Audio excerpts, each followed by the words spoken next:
Rabbi Yoshua. Rabbi Yoshua says an evil eye, and the evil inclination and hatred of other people remove a person from the world. Even the literal translation, the very, very simple literal translation of this Mishnah already shows you how applicable it is to today's world. But when you go into the deeper aspect of it, you'll be surprised at how far it goes. Now, first and foremost, when we talk about Ayin Hara, most people that have problems in their life in the Jewish world, you tell them, why did you lose your money? 9 out of 10 times, religious or not religious, Ayin Hara. Oh, evil eye, then my neighbor looked at me. Since then, I lost my money. My partner asked me how much money I made. Since then, I lost all my money. The government came, took this, took that. The IRS started auditing me. The SEC started. This one started. That one started. Why did you, why do you think you got into an accident? Oh, I got a brand new car. The guy, my best friend told me nice car. Next thing you know, I crashed. Everyone wants to blame everything on Ayin Hara. Now, even though there is definitely an element of truth in that, there is a very, very big element of truth. According to Chazal, Ayin Hara is actually very, very strong. But there's also a different part of Ayin Hara, or the root issue of Ayin Hara, is not necessarily that someone is trying to bring evil to another person, but rather the source of it is jealousy. Why do we know that it's not always because someone wants to bring something bad? Because even a person's mother can give him Ayin Hara. Now, in most normal lives, in most normal relationships, usually the relationship a person has with their mother, the mom's going to love him more than anybody else, more than the father, more than the brothers, more than anybody. It's unconditional, unreasonable, unrational love. The mom loves the kids more than anything in the world. The father says something, if he even raises his voice too much, the mom, shh, tiger. Don't talk to my kids like that. The whole week she's like, little tzedikah, quiet. All of a sudden, father said something, oh, shh, oh, tiger. Lost an ear. Father just lost an ear just to make sure he knows to listen better next time. Don't talk to my kids that way. I remember when I was a kid, 3 years old, 4 years old, and it was probably 3 years old, 3, 4 years old, something like that. And I went to, I guess it's preschool. I don't know. It's kindergarten, but it's before kindergarten. So it's preschool, right? I think it's called preschool. So I went to preschool, and there was this old lady, old mean lady that was the preschool teacher. And for whatever reason or another, I was very, very small when I was a kid. Something changed, apparently. And for whatever reason or another, I made her upset. She decided to pull my ear. So when I got home, as soon as I got home, I started crying to my mom. My mom the next morning went to the teacher. She almost beat her up. Touch my son. No, I didn't touch him. My son doesn't lie. You lie. Tiger. Touch my son. That's it. World War 17. Kill you, your family, your ancestors. I'll go back in the future just to make sure you're never born. Don't touch my kids. So the relationship a boy or a girl has with their mother, something that's beyond logic. And to be honest with you, many times in my life, my most difficult mental battles were trying to understand my own mother. Because I would get into arguments with my brothers. I have 3 brothers, Baruch Hashem, and we argue about everything. We'd argue about sports, we'd argue about money, we'd argue about anything you could possibly argue, we'd argue about it. And if there wasn't any reason to argue, we'd find something else to argue about. Especially when you're young. And my mom somehow would pick all the sides. Somehow everyone's right. What do you mean? But he just murdered the other guy. No, he didn't mean to. What do you mean he didn't mean to? He had a knife. He stabbed him. No, the knife fell into his hand. No, look, he said, I want to kill him. No, he was joking. He was joking. He didn't mean it.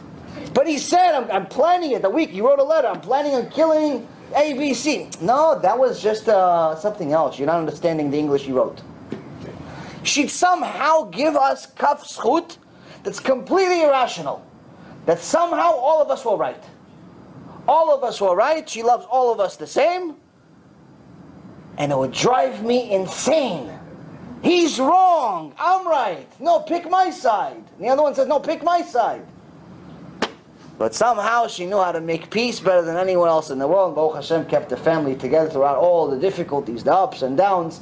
As crazy as it drove us, it's the one thing that kept us all together. And again, the root of it was something completely that makes no sense whatsoever. But that's a mother's love.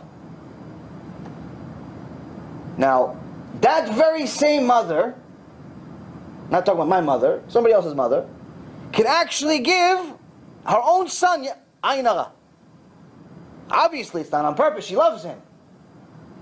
She says, listen, Mabruk, Mazal Tov, you got a new raise in a job, next week you got fired. Oh, Mazal Tov, what a beautiful car you got. Next week, somebody ran into it, smashed the car. Somebody stole it. She didn't mean to do Ayin Hara. She didn't mean to do anything bad. She loves him more than anything in the world. But even a mother can give Ayin Hara to her children.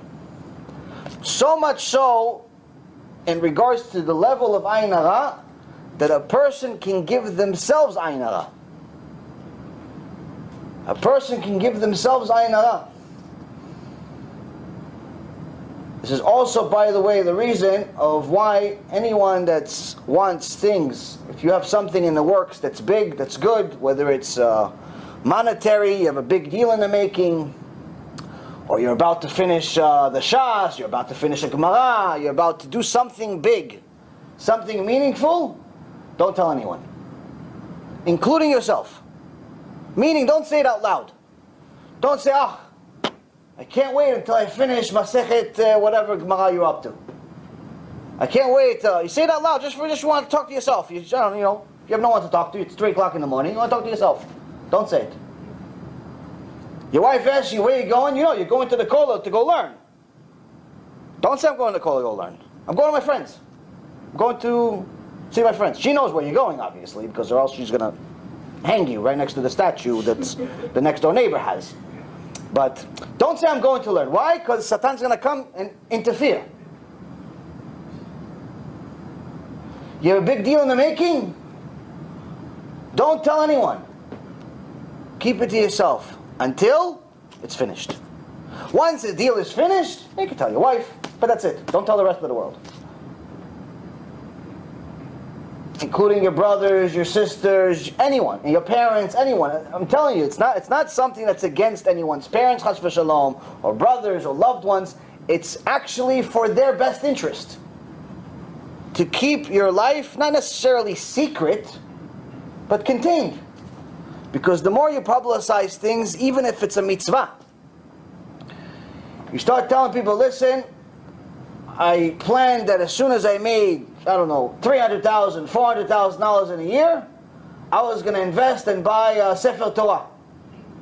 You tell people, and last year I made double that. I made $700,000. So I'm going to go do a Sefer Torah. It takes a year. If you have it from the beginning to end, it takes a year approximately to write a Sefer Torah. So you tell people, I'm going to go have a Sefer Torah written. Big mistake. Big mistake. Even if the Sefer Torah comes to fruition, B'ezrat Hashem, and you end up donating it, you'll see that how much problems came to you as a result of you publicizing to the world, or even to one person, that you are doing a big mitzvah. So, one of the main things in regards to Ayin Hara is that one of the main causes of it is jealousy. One time there was a guy that bought one of these 4x4 Jeeps. Brand new 4x4 Jeeps. Always wanted this car. And one day he was able to afford it. Went into the lot. Paid for the whole thing cash. $60,000. Brand new Jeep. Comes home. He's happy with his Jeep. The whole world could be collapsing. He's got his Jeep. He's happy. He just looks outside the window, he sees the 4x4, he becomes happy again. Life was worth living just for this 4x4. You know, some people love their car more than they love their wife. He sees wife screaming, kids are yelling, the dog just made himself at home in the kitchen. He doesn't care. He's got his 4x4 outside. He's looking at it. Happy. Next morning, he's excited to go to work, to tell all of his buddies about his 4x4 car. As soon as he gets to the car, Charav alav olamo. His world ends. What happens? He sees 4x4, 4x4, and someone engraved on his car with a knife equals 16. 4 times 4 equals 16. Someone was so jealous, they had to ruin it. He said 4 times 4 is 16. Thought he was a smart guy. One of these smart people. The guy, misken, what Tisha B'Av. Yesterday was Independence Day, today's Tisha B'Av. He goes, skips work, goes to the car lot, says, you gotta fix this. No, that, paint it, no problem, we'll take care of it today. He goes to work, comes back at the end, everything looks brand new. Comes home, he's happy. Back to happiness. The next morning, 4 times 4 equals 16. He's losing his mind. Goes back to the lot. He's like, apparently one of these Reshaim neighbors that I have is so jealous, he doesn't let me enjoy my 4x4. What should I do? He goes, why don't you be smart and just do it for him? Listen, he's engraving with a knife, ruining the paint and everything, equals 16. Why don't you just get a piece of metal, the same way that the 4x4 silver looks like. Get a piece of metal with the equal sign. Get a piece of metal for the 16. That's it. So he has nothing to engrave. Because you know what? You're a genius. That's what we're going to do. He goes, okay, listen, it's going to be extra money. No problem. Just do it. Whole day's job. They fix it. He comes home. 4x4 equals 16. He's back to his happiness. He's back to Purim. Next morning,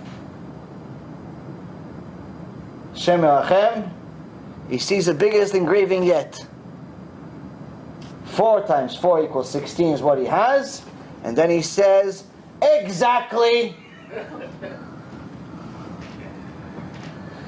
The point being is that when someone is jealous, when someone sees another person have something that they want, or they feel like they're entitled to, they can't live with themselves so long as someone has it. The Rambam in his commentary on Pirkei Avot says that the root of an evil eye is a burning desire for money, craving for material pleasure, and an unfriendly approach.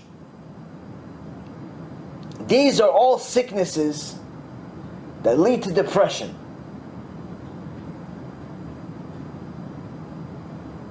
He calls it Mara Shchora. Literally means a black gallbladder. A black gallbladder secretion. And this leads a person to despise seeing other people to a point where he hates them for no reason. He doesn't even know the guy. He sees the guy has a brand new 4x4, he hates him. The guy is 28 years old, got a job, guy's making a decent living, just got married, guy doesn't even know him. He's 31 years old, not married, he hates him now. Why do you hate him? What did he do to you? He's a Jew, you're a Jew, he wears a kippah, you wear a kippah, he goes to Beit Knesset, you go to Beit Knesset. Why? Because he's 28 and he got married and you're still alone? It's not his fault. Why? He decided you're not going to be married. He hates him.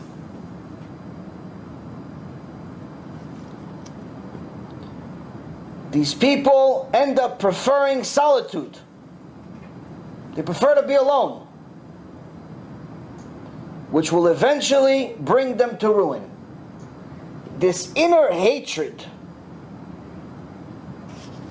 creates such anger inside the person that not only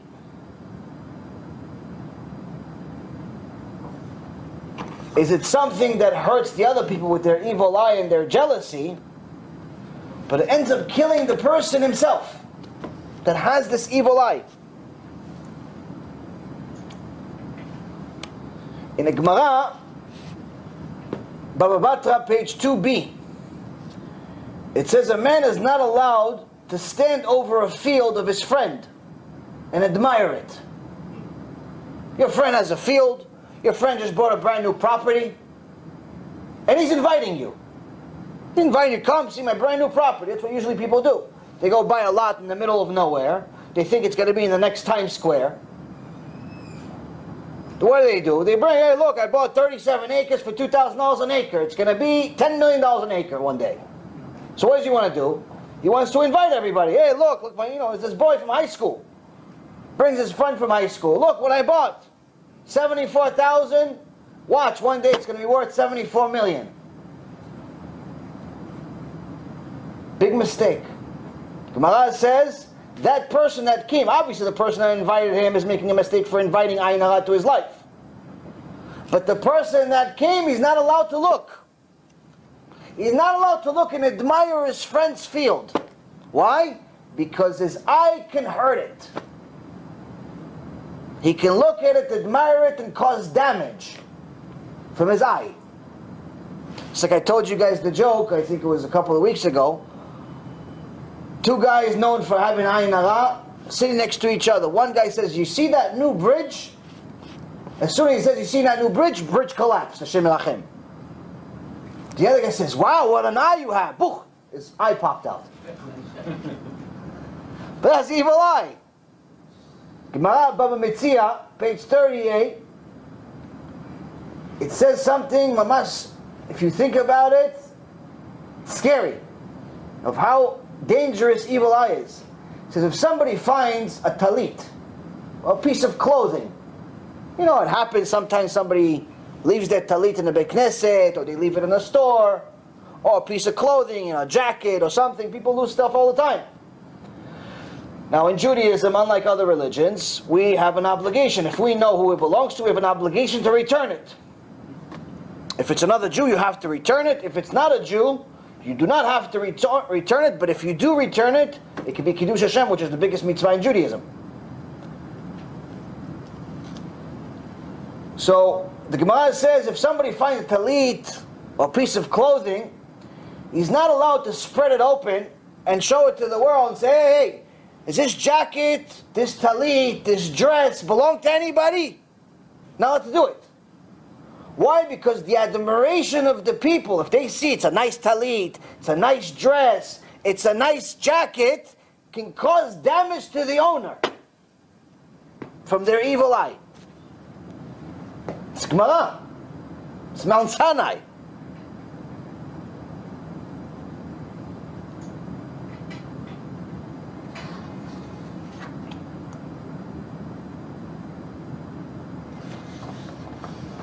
The Chazon Ish, Zecher Tzadik Livracha, says that one of the mysteries of creation is the ability of a man to unleash hidden forces in everyday existence merely by his intellect. His thought process alone can cause physical things to be destroyed. As in this Mishnah, a person experiences excessive agitation over other successful people and covets their item, which is do not covet as one of the 10 commandments. You're not allowed to do that.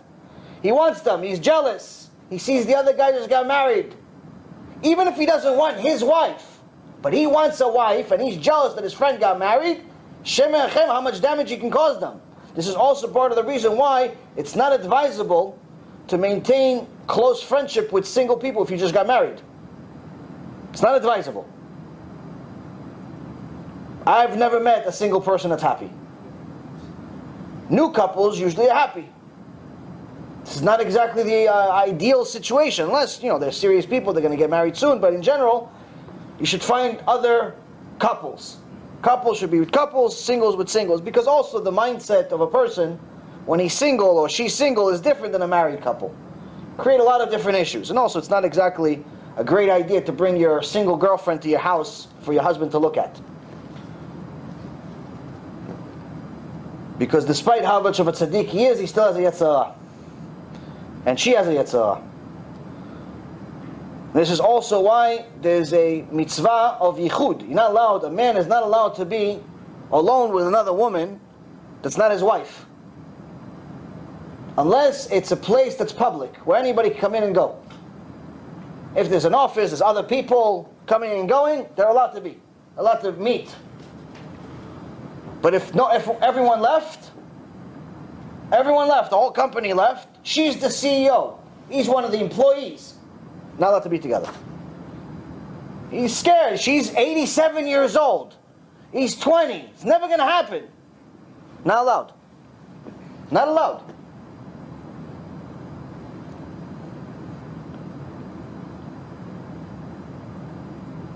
The Chazon Ish says, by him coveting these items, by him being jealous of his friend's wife, him being jealous of his friend's car, her being jealous of her friend's husband, her being jealous of her friend's kids.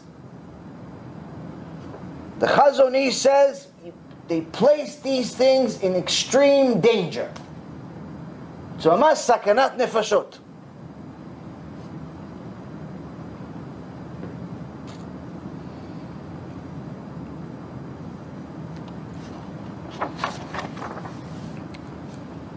Now,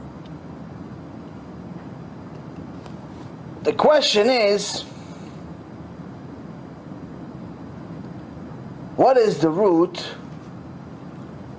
cause of Ayin Hara? Ayin Hara, we see already that it comes from jealousy. So what's the cause? Everything there's a cause, there's an effect. What gets a person to a point where they feel an overwhelming feeling of jealousy? Being jealous of another person. He has a car, you don't have a car. He has a job, you don't have a job. He knows the whole Shas by heart, you don't even know Parashat Bereshit by heart. You're jealous. Now in the Torah, you're allowed to be jealous for the purpose of learning, meaning being competitive. You're jealous that the other guy knows the entire Gemara by heart, or the entire Parasha by heart, or even just the entire prayer by heart, and you don't, but that's going to lead you to study harder, you're allowed. But if you're purely jealous that he has it and you don't, it's not allowed. It's 100% sin. Just like it's a sin to eat pork, it's a sin to be jealous. But it's much worse. Why? Eat pork, you have a sin in Shamayim, you're going to pay for it one day in Gehenom. But being jealous, you don't wake up during the resurrection of the dead. It's a much bigger problem, being jealous. But what's the root cause of why would you ever be jealous? No, anyone's going to take a guess? Chazaka u'bucha. Chazaka u'bucha. Wow, 1 for 1 already. I didn't even have to ask the question. Supposed to get like 3, 4 wrong, and I'm supposed to get the right answer. See, my students are not supposed to be students. That's exactly it. The only reason why someone has even 1 ounce of jealousy is a result of lack of emunah in Hashem Yitbarach.